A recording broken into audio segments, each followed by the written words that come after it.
pada kesempatan kali ini, ya, Bapak akan membahas tentang salah satu konsep dari dinamika rotasi, yaitu tentang momen inersia. Ya. Massa merupakan kelembaman dari gerak translasi. Nah, sedangkan pada gerak rotasi atau memutar, ya, juga berlaku kelembaman atau inersia benda yang kita sebut dengan momen inersia. Nah, jadi momen inersia itu adalah kelembaman gerak rotasi, ya, atau ya ukuran kecenderungan suatu benda untuk mempertahankan gerak rotasi dalam keadaan tetap diam ataupun bergerak. Nah, ya. Atau ada lagi pengertian lain, ya, yang menyatakan bahwa momen inersia itu adalah ukuran kemampuan benda untuk mempertahankan kecepatan sudut rotasinya. Nah, ya. Jadi itu pengertian tentang momen inersia, ya. Oke. Nah, di kelas 11 ini, ya, kita akan membahas konsep momen inersia pada dua benda, ya. Ada benda titik atau partikel, ya, yang memiliki massa dengan benda tegar. Nah, saat ini, ya, Bapak ingin mengajak kalian membahas tentang mencari momen inersia pada benda titik atau partikel yang memiliki massa. Nah, sebelumnya, ya, kita lihat dulu persamaan dari momen inersia itu sendiri, ya. Nah, persamaannya adalah I sama dengan M dikali R kuadrat. Nah, ya. Jadi momen inersia itu adalah I besar, lambangnya adalah I besar. Nah, jadi kalau kita buat keterangan, ya. Nah, I itu adalah momen inersia.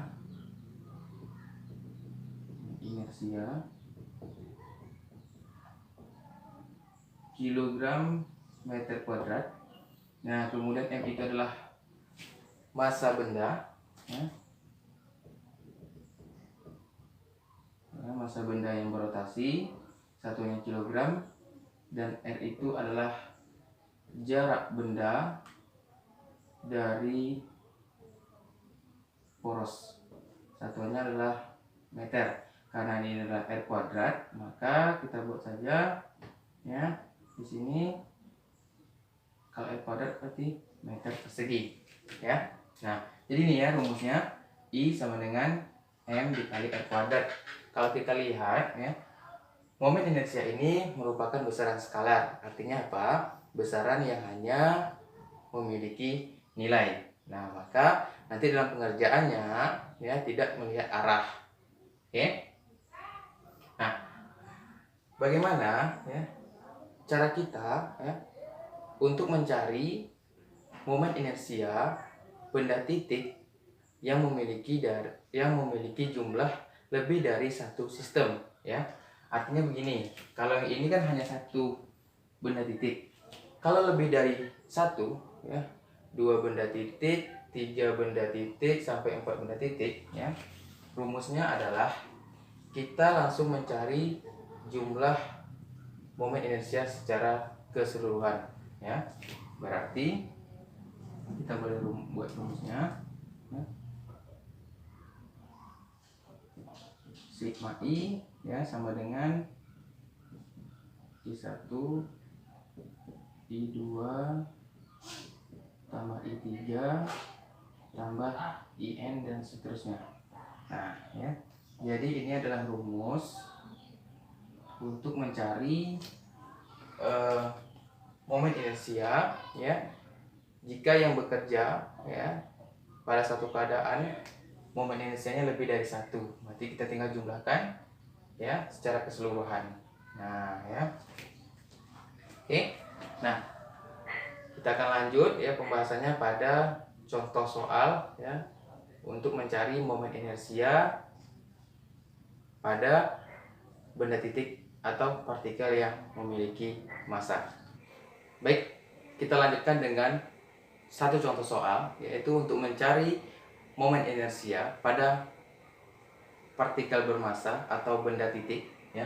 Jadi di sini, ya, ada 3 buah benda titik yang memiliki massa tertentu, yaitu ada M1, M2, dan M3, ya, artinya benda titik 1, benda titik 2, benda titik 3, ya.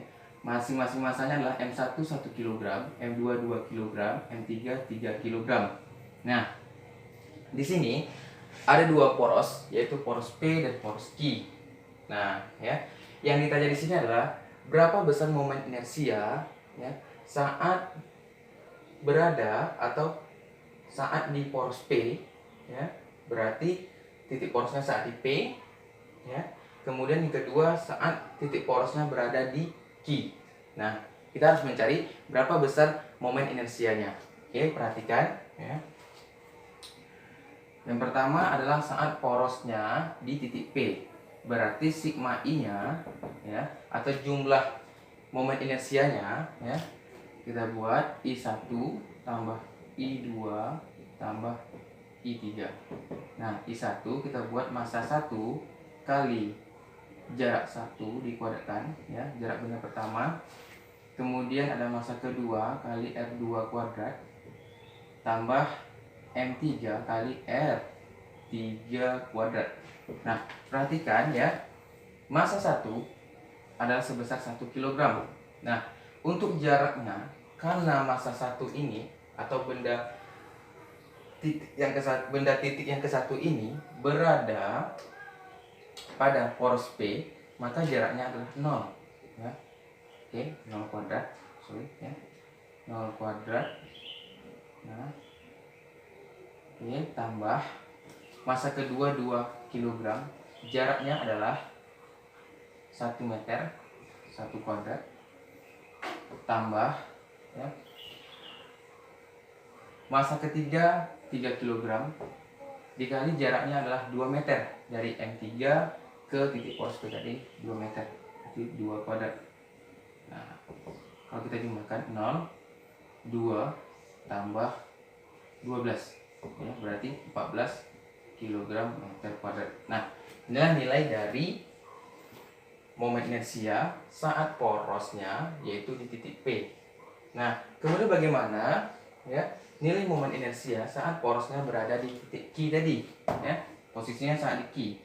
Oke, berarti kita buat sigma totalnya I1 tambah I2 tambah I3. Nah, I1 masih rumus yang tadi, ya, M1 kali R1 kuadrat tambah M2 kali R2 kuadrat tambah M3 kali R3 kuadrat.